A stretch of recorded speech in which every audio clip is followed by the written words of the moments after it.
the other, also very strong approach, also very exclusive, who actually looked at Serbs only as national heroes, particularly they actually celebrated war criminals, and they looked only at Serbian victims as victims. And we had even violent incidents between these two groups. That was something which actually motivated me and a group of colleagues to start to develop a way of dealing with the past which is not producing new conflicts. And we call this third way. We did a lot of small group discussions, seminars, and we actually did intervention, but also we analyzed what we got. So it was really action research, which is still actually going on. We developed an association of organizations which we called Joint Action for Truth and Reconciliation, and really defined this constructive communication about the past, which take care of to respect all people who are different in different ways, who have different experiences in war. And recently within FP7 research project, that's a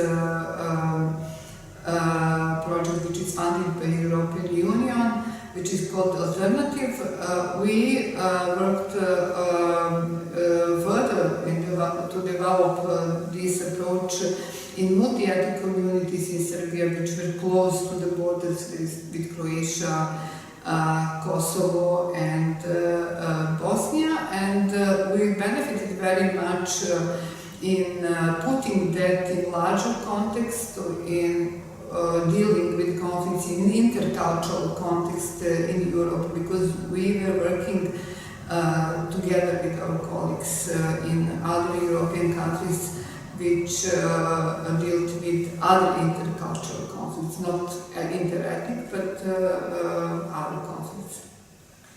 Okay, along with all that, you had a very important role in development of victimological theory and practice in Serbia, as well as in the whole region of former Yugoslavia. Please tell something about that. I was interested in victimology from very early days for my career, but what is even more important is that at that time when I started my research in criminology and victimology, there was very strong Yugoslavian victimology society led by Professor Zvonimir Šeparović, who was based in Zagreb in Croatia.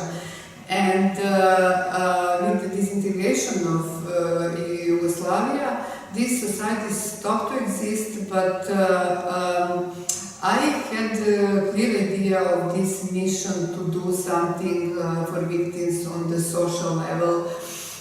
So I was really motivated to do something in Serbia after when Yugoslavian society stopped to exist. And a group of colleagues who either were former members of this Yugoslavian society or who also shared this idea with me, actually we founded Victimology Society of Serbia as an NGO in 1997, and I was first president of the society, and I really had an important role in that. And the society was like organizational form for developing victimology and for improving victims' rights, also for developing victim support structures. So I think now when I look at the past, what we achieved, so it's really a lot, because at the time we started, almost anything was available for victims. Of course, I did the victim-related research before, and we used that for developing all these things. But I think it's important to mention that we established first victim support service for all crime victims, regardless of whether they are men or women or whatever crime they suffered. So we also we had very important role for advocacy for changes of laws, particularly for domestic violence to become crime, to marital rape to be punished, to protection of victims of sexual violence and other vulnerable victims within criminal justice system. And also, from the very beginning, we advocated for victimology to become the separate course at the university, and this was achieved first at the Faculty of Law in Niš, but then at Faculty for Special Education and Rehabilitation, where I teach in Belgrade, and I teach victimology and also criminology and juvenile delinquency. So that's a very important development, and also one very important thing is that since the very beginning we started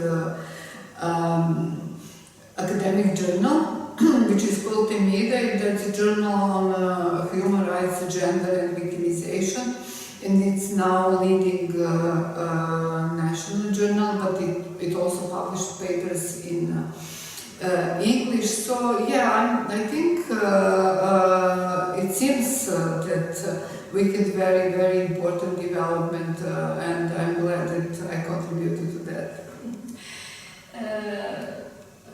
From all that you said, I came to conclusion, and I know that you have a very distinguished career in Serbia and the whole Balkan region.